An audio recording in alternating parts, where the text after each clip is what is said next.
Muy buenos días, muy buenas tardes, muy buenas noches para los hermanos que eh, se conectan por el tema diferido. En esta semana estamos invitándoles, hermanos, a escudriñar las escrituras y una experiencia, un recorrido maravilloso a través de la revelación para entender los propósitos de nuestro Padre Celestial. Así que vamos a tener en esta semana una conexión entre el fuerte pregón del tercer ángel, entendiendo lo que pasó en Éfeso, una iglesia modelo en la historia del pueblo el pueblo remanente, ¿verdad? Así que vamos a tener en cuenta, invitarle para que estemos conectaditos y estemos orando a nuestro Padre Celestial para mejor aprovechamiento de estas maravillas. Vamos a leer en la palabra del Señor lo que estamos tratando de decir aquí. Eh, el énfasis lo estamos haciendo en la oración que está en Efesios 1, verso 17. Esta oración, hermanos, primero que todo, el Señor aquí del verso 16 no ceso de dar gracias por ustedes, recordándolos en mis oraciones. La gratitud ante todo. Y ahora dice, pido. Debemos dar gracias antes de pedir, ¿verdad? Nos está enseñando esta oración que está aquí. Debemos dar gracias antes de pedir. No solamente pedir, debemos agradecer en primer lugar y luego pedir. Aquí está pidiendo el siervo a el Elohim. Estoy leyendo la versión israelita nazarena, hermanos. Pido al Elohim de nuestro maestro, Yahshua, el Mesías, el Padre de la gloria, les dé espíritu de sabiduría y de revelación en el pleno conocimiento de él, ya que se les ha iluminado los ojos de su entendimiento para que conozcan cuál es la esperanza a la que los ha llamado, cuán abundante la gloria de la herencia que él da a los consagrados, y cuál es la inmensurable grandeza de su poder para con nosotros, los que creemos, conforme a la operación del dominio de su fuerza. Elohim la ejerció en el Mesías cuando lo resucitó de entre los muertos y lo hizo sentar a su diestra en los lugares celestiales, por encima de todo principado, autoridad, poder, dominio y todo nombre que se menciona, no solo en esta, sino también en la venidera. Aún todas las cosas las sometió Elohim bajo sus pies y lo puso a él por cabeza sobre todas las cosas para la asamblea, la cual es su cuerpo, la plenitud del cual, de aquel que todo lo llena en todo. Amén. Esta oración, hermanos, queremos que sea una realidad en nuestras vidas en este tiempo. La necesitamos. Necesitamos, hermanos, el cumplimiento de este ruego que hizo este siervo en este tiempo, ¿verdad? Para nosotros hoy. Y estamos haciendo y necesitamos lo mismo que necesitaba la iglesia de Éfeso. Por eso este siervo clamaba al Señor, ¿sí? Y noten cuál era la petición. La petición, hermanos.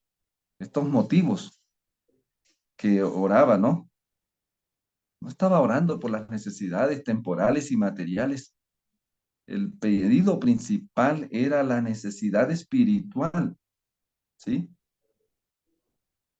Les dé espíritu de sabiduría y de revelación en el pleno conocimiento de él. Miren cómo eran los motivos de la iglesia en el tiempo de estos inicios. Así que esta oración será la base, hermanos, y verla cumplida en nosotros de una manera especial en este tiempo, cuando necesitamos urgentemente que el Señor nos conceda sabiduría y revelación y que también nos ilumine los ojos del entendimiento para que conozcamos la esperanza a la cual nos ha llamado en este tiempo. Ahí la compartí, adaptada para este tiempo allí en el grupo.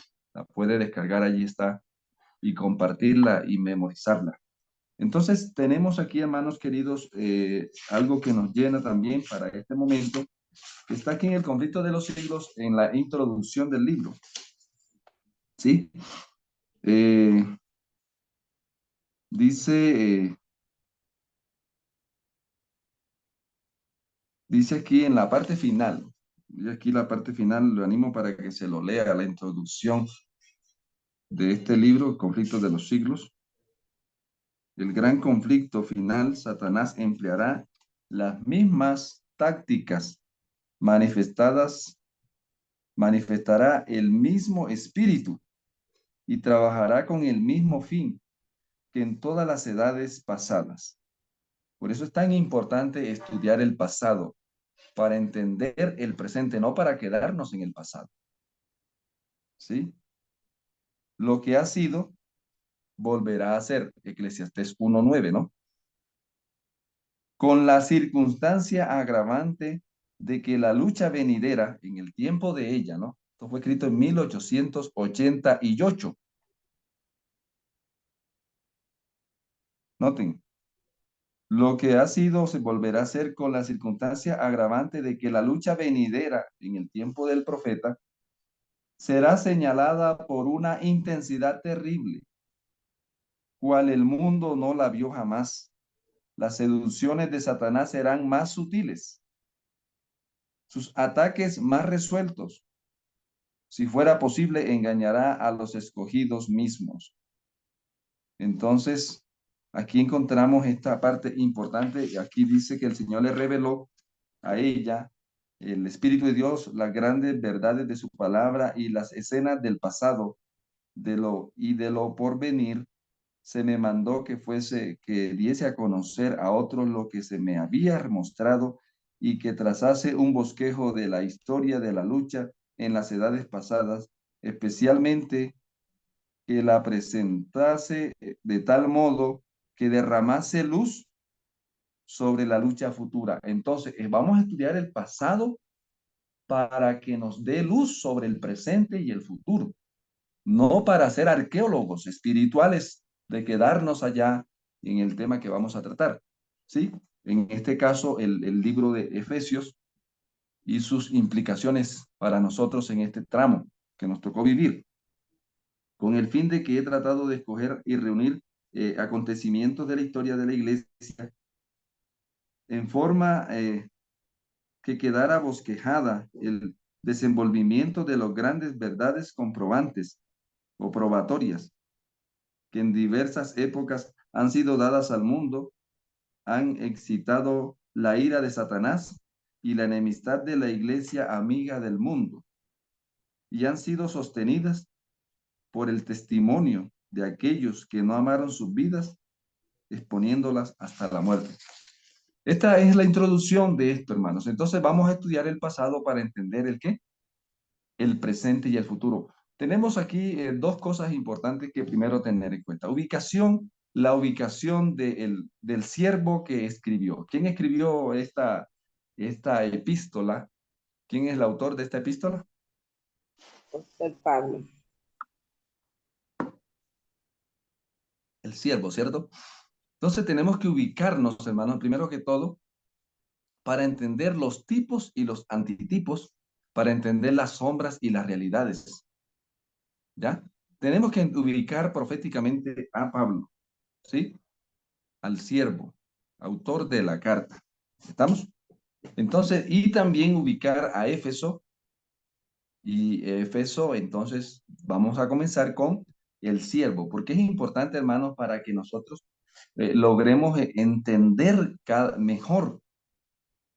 ¿Por qué? Porque, digamos, yo debo conocer del autor, ¿sí? Debo conocer del autor y lo que el Señor hizo en el autor para entender la carta. ¿Estamos? Porque eso, por eso, está en la introducción. En la introducción nos llama, y allí está la misma carta, cuando nos dice aquí cómo comienza Efesios 1:1. ¿Hacia quién nos dirige la atención Efesios 1:1? ¿Ah? ¿Cómo dice? Hacia, Vamos a leerlo. hacia el apóstol, pastor. Exactamente. Entonces, ¿cómo dice? Vamos a leerlo. Alguien que lo lea, por favor, que lo tenga allí a la mano. Dice Pablo, apóstol de Jesucristo por la voluntad de Dios, a los santos y fieles en Cristo Jesús y que están en Éfeso. Muy bien, entonces tenemos que entender cómo llegó a ser Pablo un siervo, ¿sí? Un enviado, en este caso del Mesías, ¿cierto? ¿Ya? Tenemos que ubicar cómo fue que llegó él a Por ser voluntad. un enviado, cómo llegó a ser él un enviado. En primer lugar, entonces, ¿hacia dónde nos manda Efesios? 1:1 nos manda al libro de Hechos, ¿sí? Hechos capítulo 8. Y aquí nosotros tenemos que ubicarnos porque aquí hay una lección de la más alta, hermanos, en este tramo, para entender aquí la ubicación histórica del siervo y también la ubicación profética. Vamos a ubicar dos cosas aquí en este estudio que vamos a hacer, y es la ubicación histórica y la ubicación profética, porque son dos cosas que necesitamos tener en dos elementos importantes aquí a la hora de abordar sobre el autor, porque esto nos va a ayudar a entender ahora para nosotros qué significa esto, ¿sí? Y aquí dice la palabra Hechos capítulo 8, ¿sí? Entonces tenemos que ubicar que aquí estamos hablando de un hombre que, y yo lo puedo decir en estas palabras mejor, ¿verdad? Él estaba predicando verdades históricas, porque él antes de llegar a ser un apóstol, un enviado del Mesías, él era también un predicador. Había estado estudiando en la escuela de Gamaliel y era un hombre destacado, ¿verdad? Como él lo dice en su misma autobiografía, que lo presenta más adelante en el libro de Hechos. Pero entonces aquí está el punto de quiebre en la historia de este hombre. Dice aquí, tiene que ver con la muerte de Esteban, ¿sí? Tiene que ver con la muerte de Esteban. Ahora, hermanos, noten que yo estaba leyendo aquí esto en Efesios, donde encontramos aquí un eco en Efesios 1 de lo que vio Esteban antes de morir. En Efesios 1 encontramos que, ¿ya? Encontramos nosotros un eco de lo que vio Esteban antes de morir. ¿Y dónde lo podemos encontrar? Cuando Bendito dice sea el que Elohim y Padre, verso 3. Bendito sea el Elohim y Padre de nuestro Maestro, el Mesías, quien nos ha bendecido en el Mesías con toda bendición espiritual en los lugares que, en los celestial, lugares celestes, celestiales. Aquí menciona la palabra los lugares celestiales. ¿Dónde vio Esteban al Señor antes de morir? Vamos a en leer los el verso lugares 20. celestiales. Del verso 20. Elohim lo ejerció en el Mesías cuando lo resucitó de entre los muertos. Aquí nosotros vemos ahora en el mensaje de Pablo a Éfesos un eco del mensaje de Esteban a Pablo. Dice el versículo 20. Lo hizo sentar a su diestra en todo, hermanos. ¿Dónde lo hizo sentar en su diestra? En los lugares Derecho. celestiales. ¿Qué fue lo que vio Esteban antes de morir? ¿Ah? Tenemos que ir aquí un poquito. Capítulo 7 de Hechos. Capítulo 7. Y qué hermoso entender esto, hermanos. Dice aquí el verso 7, Hechos 7, versículo 54. Cuando oyeron estas palabras, ¿sí? Cuando oyeron estas palabras, se sintieron heridos y empezaron a crujir los dientes contra él. Pero él, lleno de espíritu de santidad, lleno del Espíritu Santo, ¿verdad? Se quedó mirando fijamente el cielo y vio la gloria de Elohim. Y aquí dice, y ya Yahshua de pie a la derecha de Elohim.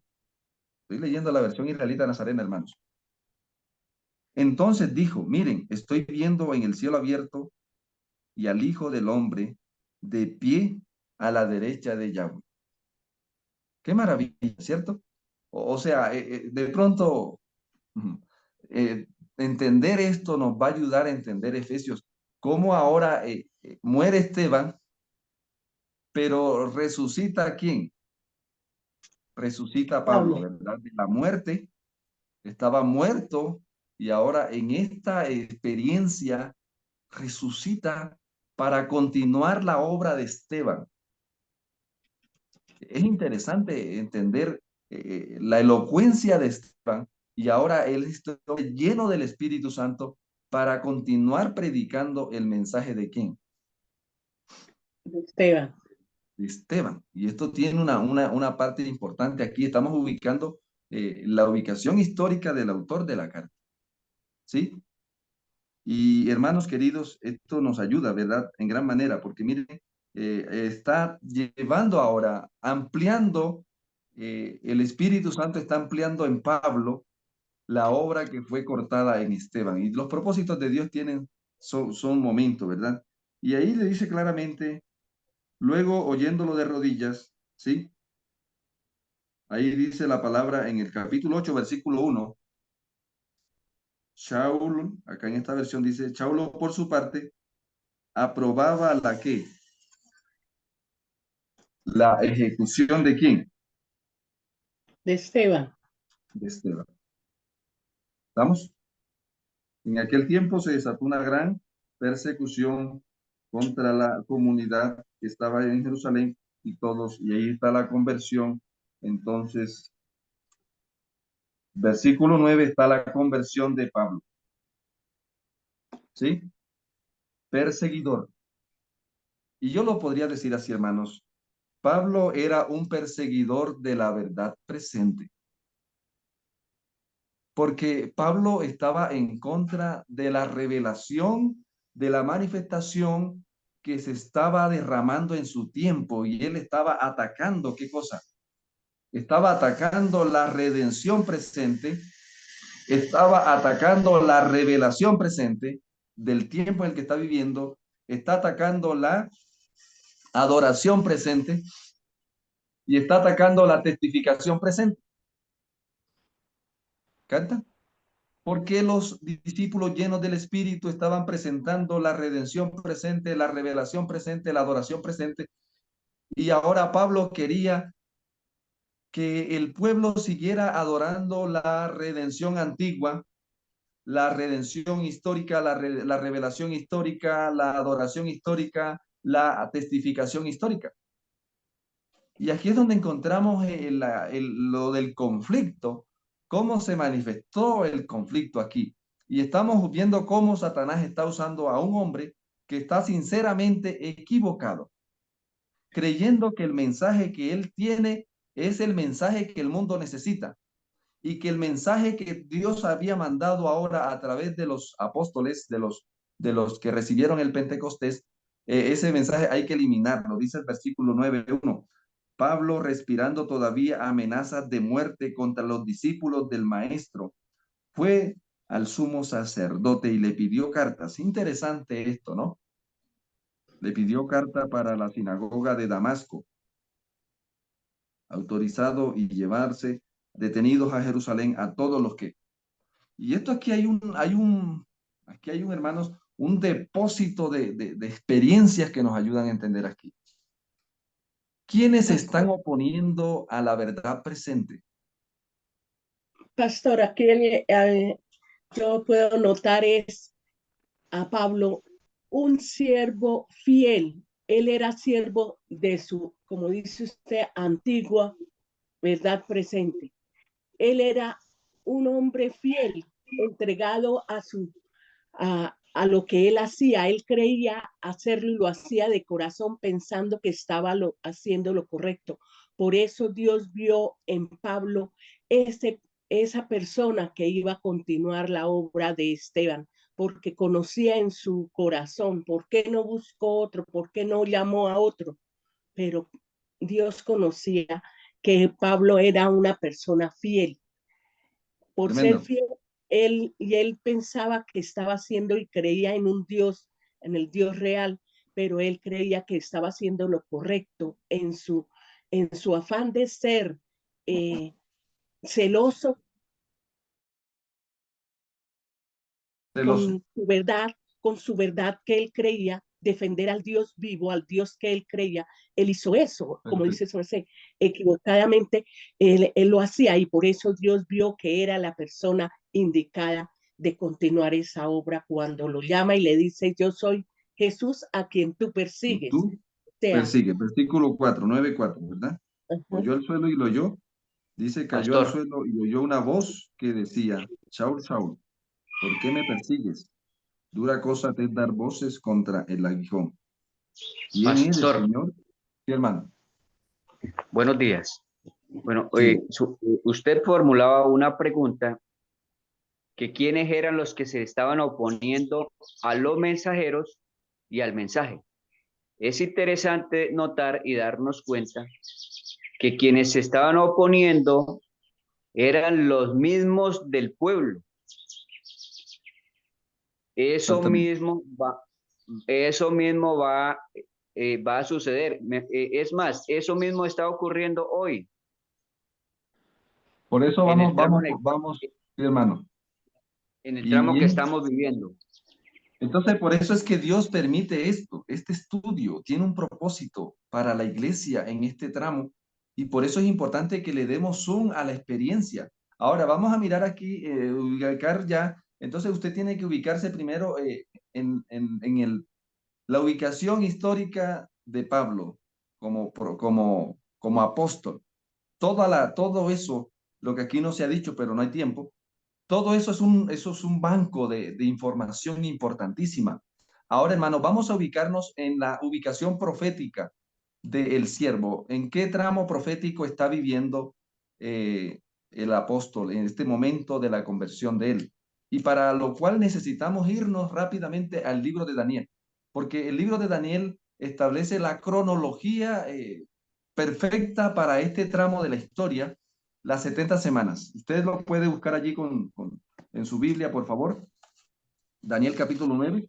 Y aquí están las 70 semanas. De pronto le animo para que se lea el capítulo 19 del conflicto de los siglos, porque no hay tiempo aquí para dar los detalles de esta visión, donde está la cronología. Entonces, ubicamos aquí solamente en el libro de Daniel capítulo 9, versículo 24. 70 semanas están determinadas en cuanto a tu pueblo y en cuanto a tu sagrada ciudad, para acabar con la transgresión, para poner fin al pecado, para expiar la iniquidad, para traer la justicia perdurable, para sellar la visión y la profecía, y para ungir aquí dice, al Santísimo, al Santo de los Santos. Conoce pues y entiende que desde la salida y de la orden para restaurar y edificar a Jerusalén hasta el Mesías príncipe, hasta el Mesías, Nagid, el ungido gobernante, habrá 7 semanas y 62 semanas. ¿Cuántos tramos llevamos aquí? 2. 7 semanas, un tramo. Y 62 semanas, segundo tramo. ¿Cierto? Se edificará la plaza en tiempos angustiosos. Después de las 62 semanas, será quitado el Mesías, el ungido, y no quedará nada de él, y el pueblo de un gobernante que ha de venir destruirá la ciudad y el santuario. Con cataclismo será el fin, hasta el fin de la guerra será decretada la desolación. Verso 9:27, Daniel 9:27. En una semana él confirmará una alianza con muchos, y a la mitad de la semana hará cesar el sacrificio y la ofrenda. Sobre alas de abominaciones vendrá el desolador hasta que el aniquilamiento que está decidido venga sobre el desolador. Entonces, aquí ya usted tiene el tiempo para ampliar un poco, porque aquí estamos hablando de las 70 semanas y las 70 semanas está dividida en 7 semanas, primera parte, 62 semanas, media semana y media semana. 4 partes, ¿listo? Y por ende hay una quinta parte implícita ahí. ¿Estamos? Entonces, podemos ubicar aquí, hermano, en la parábola de los obreros de la viña de Mateo 20, en Daniel 9, cabe perfectamente, ¿sí? Y lo vamos a entender aquí fácilmente. Entonces, mire, en la parábola de la viña están los obreros de la hora primera, de la hora tercera, de la hora sexta, de la hora novena y de la hora undécima. Hay 5 turnos, ¿sí? Hay 5 turnos. En este día de gracia vamos a aplicar, llevamos las 70 semanas a un día, a un día. Entonces noten que estamos ubicando estos tramos conforme a Mateo 20, donde estamos hablando de estos tramos, ¿sí? Estos turnos. Entonces tenemos la mañana, 7 semanas, ¿sí? 7 semanas, en la semana séptima. En la semana 69 tenemos la hora tercera. 7 semanas, noten ahí tenemos lo de la mañana. Tenemos lo siguiente, 7 semanas, 62 semanas. Ahí viene media semana y lo de la hora undécima. De tal manera, hermano, que cuando usted logra ubicar esto, encontramos que en cada tramo, digamos, los que aperturan las 70 semanas, ahí arranca la mañana hasta el año 408, ¿sí? Cuando se restaura Jerusalén, ahí está la mañana, ahí hay un cambio de turno. Ahí está la hora tercera y usted sigue siendo la sumatoria. Y finalmente, cuando Pablo termina la conversión de Pablo, Pablo entra a ser parte de los obreros de la undécima hora en el día de gracia de Israel. ¿Ya? O sea, aquí en Hechos capítulo 7, la muerte de Esteban está marcando el fin de las 70 semanas. Y en ese fin de las 70 semanas ocurre la conversión de ¿quién? La conversión del apóstol en ese tramo histórico. ¿Cuándo vino la destrucción de Jerusalén? En el año 70. Y lo que estábamos diciendo, por ejemplo, hermano, las profecías de tiempo, la última profecía de tiempo en el periodo de las 70 semanas era en el año 34 con la muerte de Esteban. Ahí llegaba la profecía de tiempo. Después del año 34 se acaban las profecías de tiempo y comienzan profecías de eventos. Y entonces noten que ahí entra la conversión del apóstol. O sea que hace parte de esos obreros de la undécima hora que el Señor mandó en el día de gracia que había derramado sobre Israel para salvarla. ¿Cata? Para salvar a Israel de lo que se venía sobre Israel y sobre esa parte de la geografía en la que estaban viviendo ellos. Entonces, en ese contexto, hablando de la ubicación profética, de la conversión de Saulo, encontramos que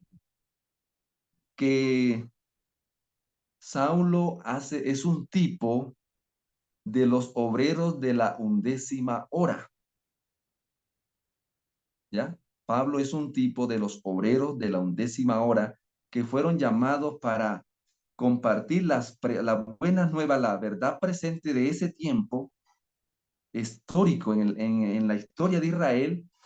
Y finalmente, hermanos, vamos a ver que Pablo comienza predicándole a los judíos presentándoles. Allí lo vamos a ver en Hechos capítulo 19, que el tiempo no nos da hoy. Hechos 19. Yo quería de pronto para que nos ubiquemos en esta primera parte, el lugar estratégico de la conversión de Saulo en el plan de salvación. Y cómo la conversión de Saulo nos arroja luz sobre el tiempo, sobre el tiempo en el que estamos viviendo y la obra que él realizó, cómo nos va a ayudar a entender la obra que se va a hacer en el tramo final de la historia de este mundo. Hechos capítulo 19 nos muestra aquí el contexto histórico, que nos arroja sobre el contexto profético. Hay un contexto histórico que me da luz sobre un contexto profético. ¿Y cómo se titula el capítulo 18 de Hechos de los Apóstoles? ¿Alguno lo tiene ahí a la mano?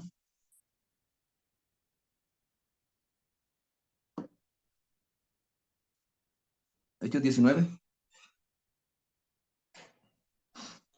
El título, pastor, Sí. bautismo en el nombre de Jesús. No, en otra versión, el que diga Pablo, ahí dice en Éfeso, ¿no? Pablo en Capítulo Éfeso. 19, Éfeso. Pablo ¿Sí? en Éfeso.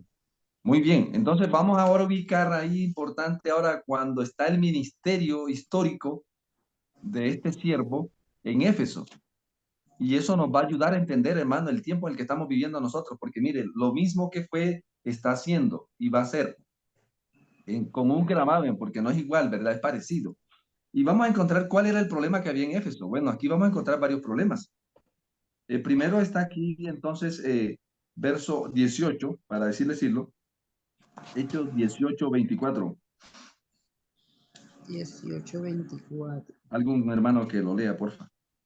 Llegó entonces a Éfeso un judío llamado Apolos, natural de Alejandría, hombre ¿Sí? elocuente, poderoso en las escrituras. Mira, esto es importante, cómo era Apolo, ¿verdad? ¿Sí? Noten. Elocuente y versado en las ¿qué? En las escrituras. En las Siga leyendo, escrituras. hermana. Este había sido instruido en el camino del Señor y siendo de espíritu fervoroso, hablaba y enseñaba diligentemente lo concerniente al Señor, aunque solo conocía el bautismo de Juan. Noten Comenzó esto por importante aquí, hermana. Mire el contexto de, estaba hablando del ministerio, ¿no? El contexto aquí, ¿sí? Y ahí entonces, miren, solamente había sido bautizado por la inmersión de ¿quién? de Juan. Aquí hay un problema de los tiempos, ¿sí? Por eso es que nosotros necesitamos entender que Juan tuvo la verdad presente en un momento de la historia. Y fue verdad presente en un momento de la historia del pueblo, de Dios. Pero resulta que ahora ya estamos hablando de los obreros de la otra, ¿qué? Por así decirlo, del otro turno. Y ahora se encuentran con ¿qué? Bueno, tenemos que actualizarnos aquí. Porque ahora ya, dónde estaba Apolos cuando cayó en Pentecostés? No sabemos, ¿sí? No sabemos. Estamos leyendo Hechos 18, versículo 25, hermano, ¿sí? Ahora siga leyendo, hermano, el verso 26. Comenzó pues a hablar con valentía en la sinagoga, pero cuando lo oyeron Priscila y Aquila, lo tomaron aparte y le expusieron con más exactitud el camino de Dios. Mire cómo trabaja el Espíritu, hermanos. No, Priscila y ¿qué más? Y Priscila y Aquila, Aquila no interrumpieron el sermón de Apolos. ajá, lo llamaron aparte después de que terminó. Exactamente. ¿Qué es lo que hacen los disidentes? Se levantan enseguida, ¿cierto? Y de una. ¿Ah? Eh, Contradice. ¿Cómo esto nos ayuda, hermanos? ¿Cómo es que el Espíritu trabaja?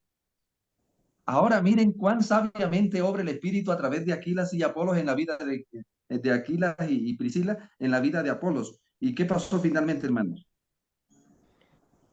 Dice, cuando él quiso pasar a Acaya, los hermanos lo animaron y escribieron a los discípulos que lo recibieran. Al llegar allá, fue de gran provecho a los que por la gracia habían creído. Tremendo, Porque ¿cierto? Miren, aquí encontramos ahora a un Apolos que está predicando el mensaje del Señor y está predicando el mensaje del Señor, pero no tenía la media, el rompecabezas que armado. completo.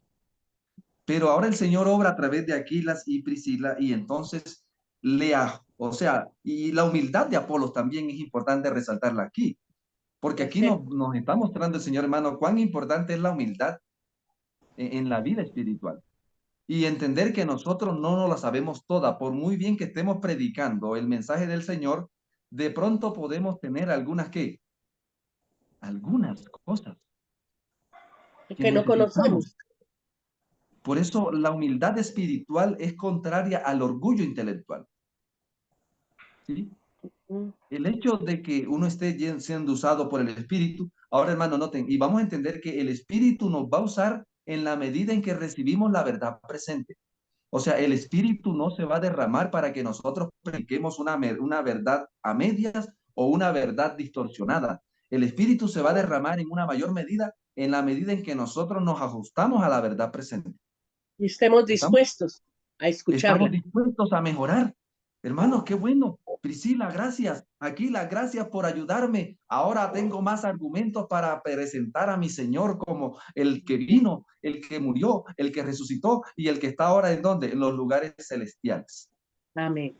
Eso es, hermanos. Ahora noten aquí otro agravante que pasó en Éfeso. Está en el 19:1 y está conectado con la experiencia de Apolos. Y vamos a mirar que es la misma experiencia del autor de la carta de Éfeso. Porque él era un predicador del Señor, pero no estaba predicando la verdad presente.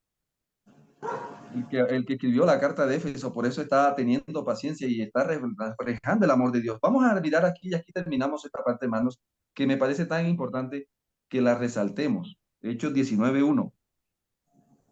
Aconteció que entre tanto que Apolos estaba en Corinto, Pablo, después de recorrer las regiones superiores, vino a Éfeso y hallando a cientos discípulos, les preguntó, ¿recibisteis el Espíritu Santo cuando creísteis?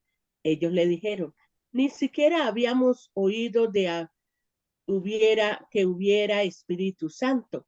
Entonces dijo, ¿en qué pues fuisteis bautizados? Ellos dijeron, en el bautismo de Juan. Dijo Pablo, Juan bautizó con bautismo de arrepentimiento, diciendo al pueblo que creyeran en aquel que vendría después de él. Esto es Jesús el Cristo. Cuando oyeron esto, fueron bautizados en el nombre del Señor Jesús. Y habiéndolos impuesto Pablo las manos, vino sobre ellos el Espíritu Santo y hablaban en lenguas y profetizaban. Eran entre todos 12 hombres. Y Eran mire los 12. este otro incidente en Éfeso. Estamos en Éfeso, ¿no? Viendo la historia. Estamos en la parte histórica de Éfeso. Por eso es importante extender aquí. Ahora noten, hermanos, que el Espíritu estaba preocupado por estos siervos que estaban predicando en su tiempo, estaban predicando en Éfeso, ¿sí? Mientras Pablo estaba en Corinto, Saulo llegó a Éfeso después de recorrer y dice, les preguntó, dice, y allí encontró a ciertos que eran Hombres, siervos hombres. y estaban predicando, pero no estaban predicando la verdad presente. Les faltaba conocimiento Le más faltaba profundo. algo y el Espíritu Santo no va a venir, hermanos, y esto es una aplicación para nosotros. ¿Por qué no ha venido la lluvia tardía? Aquí encontramos luz sobre esto. Porque el Espíritu Santo no va a venir para que nosotros prediquemos errores. Por eso el Señor primero viene a iluminar y luego viene a llenar. Primero ilumina y luego llena. Por eso necesitamos estudiar el capítulo 20 de Primeros Escritos, el sueño de Miller. El Señor tiene que sacar la basura, Él tiene que sacar la escoria, tiene que sacar todas la levadura de los fariseos. Y ahora entonces noten que cuando ellos son humildes, aquí vemos la humildad espiritual de los siervos. Bueno, ni siquiera sabemos oído dónde estaban ellos cuando cayó el Pentecostés, no sabemos. Pero ahora ellos están recibiendo el Pentecostés en su tiempo, el derramamiento del Espíritu. Entonces lo que hizo Pablo fue hacer con ellos lo que Esteban hizo con él. ¿Qué hizo Pablo con ellos? Pablo era un discípulo, pero no de la verdad presente. Y ahora él está haciendo con los discípulos de Juan lo mismo que Esteban hizo con él y lo que el mismo Señor había hecho con él, y se derramó el Espíritu Santo sobre estos hombres cuando fueron bautizados. Ahora, entonces aquí hay luz, hermanos, sobre cómo el Señor obra y quiere obrar en nosotros en el tiempo en el que estamos viviendo. Entonces, hermano, a grosso modo, vamos a mirar aquí estas cosas están conectadas con la verdad presente, ¿sí? Y cómo el Señor quiere que nosotros hoy en el año 2023 nos preparemos para recibir una mayor asistencia del Espíritu Santo. Esa es la premura de Dios, porque el Señor quiere y está buscando hombres humildes que entiendan que, dice la sierva de Dios, ningún hombre, por mucho que haya sido honrado por Dios, se le ha revelado toda la luz. El Señor revela a diferentes hombres, diferentes verdades y luego se juntan para formar un cuadro, un eslabón perfecto, ¿sí? Y necesitamos nosotros tener un corazón dispuesto a aprender. Y el Señor sabiendo que lo que quiere el Señor es llenarnos de su Espíritu Santo. Entonces aquí vemos un Pentecostés en Éfeso como resultado del ministerio de este siervo que ahora está entendiendo los tiempos proféticos, está entendiendo en el caso del apóstol Pablo y la misión a la cual los ha llamado, que nos ha llamado el Señor en primer lugar, hermanos, a trabajar con los Apolos antitípicos, y nos está llamando a trabajar el Señor hoy con los discípulos de Juan antitípicos. Por eso necesitamos hoy, hermanos, necesitamos hoy esa experiencia con el Señor que nos capacita, como dice la oración que aperturamos el tema. Señor, ilumina. Esta oración me cautivó, hermanos, y por eso la compartí allí en el grupo. Pido al Elohim de nuestro Maestro, el Padre de la Gloria, que les dé espíritu de sabiduría y de revelación en el pleno conocimiento de Él, en el pleno, o sea, que no tengamos un conocimiento parcial, sino que tengamos un pleno conocimiento de Él, que les ilumine los ojos del entendimiento para que conozcamos plenamente cuál es la verdad presente a la que nos ha llamado, cuán abundante la gloria de la herencia que Él nos ha que Él le da a los consagrados, y cuál es la inmensurable grandeza de su poder para con nosotros los que creemos, conforme a la operación del dominio de su fuerza. Hermanos, pidámosle al Señor un corazón dispuesto para recibir esta iluminación, para recibir este conocimiento, para recibir esta sabiduría. Porque yo decía, hermanos, miren, el Señor tiene planes de iluminar al mundo con la gloria. ¿Estamos? Ahora, si Dios tiene planes de iluminar al mundo, ¿con quién ilumina el Padre al mundo? A través de la iglesia. A través de la iglesia. Pero para que la iglesia sea iluminada, ¿qué tiene que hacer el cielo? Iluminar a los siervos. Estamos hablando del conductor regular. El Padre, el Hijo, el ángel, los siervos, la iglesia y el mundo. Son 6 niveles. El Padre quiere alumbrar la tierra con la gloria, Apocalipsis 18. Pero para iluminar la tierra con la gloria, primero tiene que iluminar a la iglesia con la gloria. Pero para iluminar a la iglesia con la gloria, tiene que iluminar a los siervos con la gloria de Dios, y es lo que vemos aquí en Efesios. El Señor tiene planes de iluminar a Éfeso con la gloria de Él. Pero ¿dónde estaba el problema de Éfeso? ¿Y por qué estaba impidiéndose que la obra de Dios se hiciera en Éfeso? Porque los siervos no estaban iluminados. Les faltaba conocimiento. A los siervos. Y por eso el Señor primero va a trabajar en los siervos, y a través de los siervos va a trabajar en la iglesia, y a través de la iglesia va a trabajar en este caso, en Éfeso, para que Éfeso llegara a ser alumbrada con la gloria del mensaje del Cordero. Que seamos sensibles hoy a la obra del Espíritu hoy.